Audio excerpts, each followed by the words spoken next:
Jin had always been the quiet one in his family. From the day he started school, his teachers would write the same comment on his report cards. Jin is thoughtful and bright, but needs to participate more. While his older sister Mi excelled effortlessly in both academics and social situations, Jin preferred the company of his books and puzzles. He found comfort in the predictable patterns of mathematics, where every problem had a definite solution if you just followed the right steps. His family had moved to the aging apartment complex on Plum Blossom Street just 2 years ago, after his father's transfer to the city. The building was old but dignified, with narrow hallways that smelled of ginger and floor polish. Jin had first noticed the old man 3 days after they moved in, when he was struggling to carry grocery bags up the stairs after school. His parents were both working late, and May was at her volleyball practice. "Need a hand, young one?" The voice had startled Jin, causing him to nearly drop a carton of eggs. Looking up, he saw a slender elderly man with a neat white beard and surprisingly bright eyes. "I'm Mr. Fei," the old man had said, already reaching for one of Jin's bags. "Apartment 7B, right above yours." Jin had nodded, unsure what to make of this stranger who moved with unexpected agility despite his age. As they climbed the stairs together, Mr. Fei asked Jin questions about school, actually listening to his hesitant answers instead of rushing to fill the silence. When they reached Jin's door, the old man had handed back the grocery bag with a small jade monkey figurine placed carefully on top. "A welcome gift," he'd said. "Monkeys are clever problem solvers. They see the world differently than others." Jin had stuttered his thanks, clutching the small figure. It was the first time someone had given him something that seemed to recognize who he was, not who they wanted him to be. Over the next few months, Jin would occasionally run into Mr. Fei in the hallway or by the small community garden behind the building.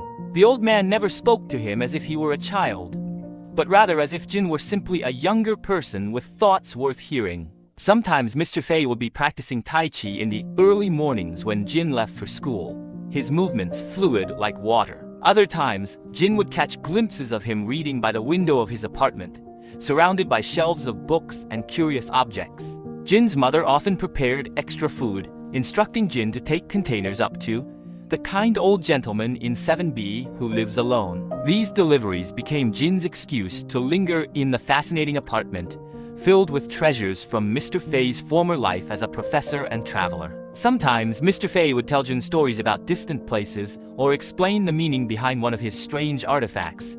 Jin would listen, enraptured, forgetting for a while about test scores and his sister's achievements. On the day of the district mathematics competition, Jin had been so certain this would finally be his moment to shine. He had studied for weeks, solving problem after problem, until his fingers were smudged with pencil lead. But the questions had been trickier than he expected, with hidden patterns he recognized too late. When the results were announced, Jin's heart had sunk to see his name near the bottom of the list, while Liu Wei, confident, popular Liu Wei, took second place. Jin had walked home slowly, the participation certificate crumpled in his pocket. His parents had been kind, telling him it didn't matter, but Jin had seen the shadow of disappointment cross his father's face.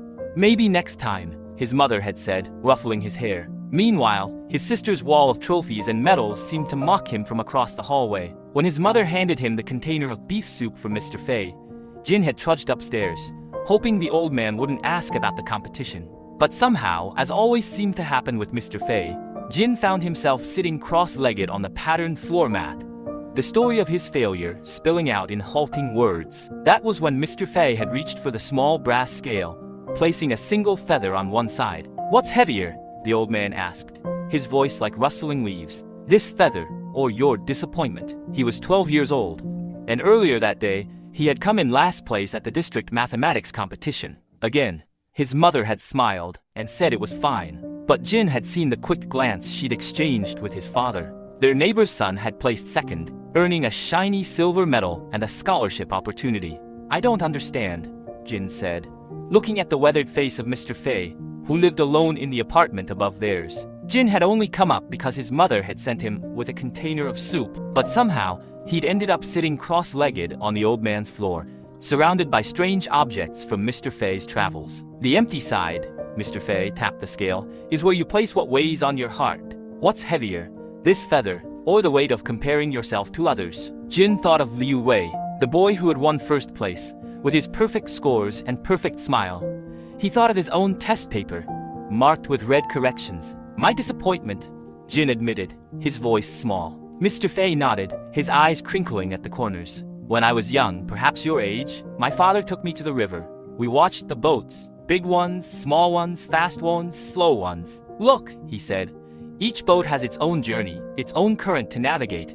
The fast boat isn't better than the slow boat. The ornate boat isn't better than the simple one. They're just different boats on different journeys. Jin frowned. But in a race, some boats are better than others. Ah, Mr. Fei smiled. But is life a race? Or is it a river? Before Jin could answer, Mr. Fei stood and walked to a tall cabinet in the corner. He returned with a wooden box, worn smooth with age. I want to show you something I've kept for 70 years. Inside the box was a crumpled piece of paper, yellowed with time. Jin could make out characters written in a childish hand, and at the top, a large red mark, 68%. My first calligraphy test, Mr. Fei said. I practiced for weeks. My cousin scored 97%. I was humiliated. But your handwriting is beautiful now, Jin said, having seen the scrolls hanging on Mr. Fei's walls. Yes, because I kept writing, not to beat my cousin, but because I loved the way the brush felt in my hand, the way the ink flowed onto the paper. I found my own rhythm, my own style. Mr. Fei placed the old test back in the box. Do you know who remembers my cousin's score now? Only me, and only because it taught me something valuable. Jin traced the pattern on the floor mat with his finger. So you're saying I shouldn't care about competitions? I'm saying there will always be someone who jumps higher, runs faster, solves problems quicker. Always. If you measure yourself against others, you will never find peace. Mr. Fei pointed to a collection of small jade figurines on a shelf. Look at those. Some are dragons, some are horses, some are monkeys. Is the dragon better than the monkey? Or is each perfect in its own form? Jin examined the figurines. Each was indeed beautiful in its own way. But my parents want me to do well, Jin said softly. They work so hard. I want to make them proud. Mr. Fei's expression softened. There is nothing wrong with striving for excellence. The problem begins when you believe your worth is measured by standing above others, rather than by becoming the fullest version of yourself. The old man placed another feather on the scale, next to the first one. Your life will collect many feathers, achievements, failures, joys, sorrows. Some will be beautiful, some ordinary. The question is, will you spend your days weighing them against the feathers of others? Jin watched the two feathers, so light they barely registered on the scale. I want to tell you about my friend Chen, Mr. Fei continued. He was the best student in our school, always first in every subject. But he was miserable because he lived in fear. Fear that someone would surpass him. Fear that he would lose his identity as the best. One day, someone did beat him in a physics exam. He cried for hours. Not because he didn't know the material, but because he had lost his position. What happened to him? Jin asked. He became a professor, eventually, but it took him years to learn that his worth wasn't tied to being better than others. Some lessons are expensive in time. Mr. Fei touched Jin's shoulder. I hope you learned this one early. I think I understand, Jin said slowly. It's not about ignoring competition completely. It's about measuring myself against myself? Precisely, Mr. Fei beamed. The only person you need to surpass is who you were yesterday. And sometimes, not even that. Sometimes it's enough to simply be who you are today, feathers and all. The old man placed a small stone on the other side of the scale. The feathers rose as the stone sank. Your unique path has weight, Jin. It matters. Don't make it lighter by wishing it were someone else's. Later that evening, as Jin helped his mother with the dishes, he told her about Mr. Fei's feathers. She paused, soapy water dripping from her hands. He's a wise man, she said. And he's right, your father and I. We don't want you to be the best. We want you to be your best. Jin felt something loosen in his chest. Even if that's not as good as Liu Wei. His mother laughed. Liu Wei is terrible at drawing, and he can't cook to save his life. Every person has their own gifts. She handed him a plate to dry. Your father and I just want you to find joy in discovering yours. That night, Jin placed a feather he'd found in the park on his windowsill. In the morning light, it seemed to glow with iridescent colors he hadn't noticed before. Blues, greens, purples, unique and beautiful, not in comparison to anything else, but simply in being exactly what it was meant to be. The next time Jin sat down to solve a math problem, He didn't think about beating anyone's score. Instead, he thought about the elegant way numbers fit together, like pieces of a puzzle, revealing a hidden picture. For the first time in a long while, he felt light, as if the weight of unnecessary comparisons had finally lifted from his shoulders, feather by feather. As days passed, Jin began to find his own path. Sometimes it intersected with others, sometimes it diverged, but it was uniquely his.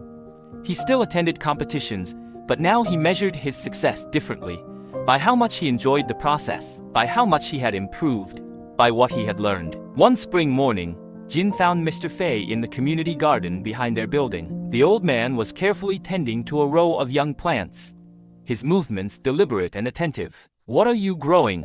Jin asked, kneeling beside him. "These are plum saplings," Mr. Fei replied.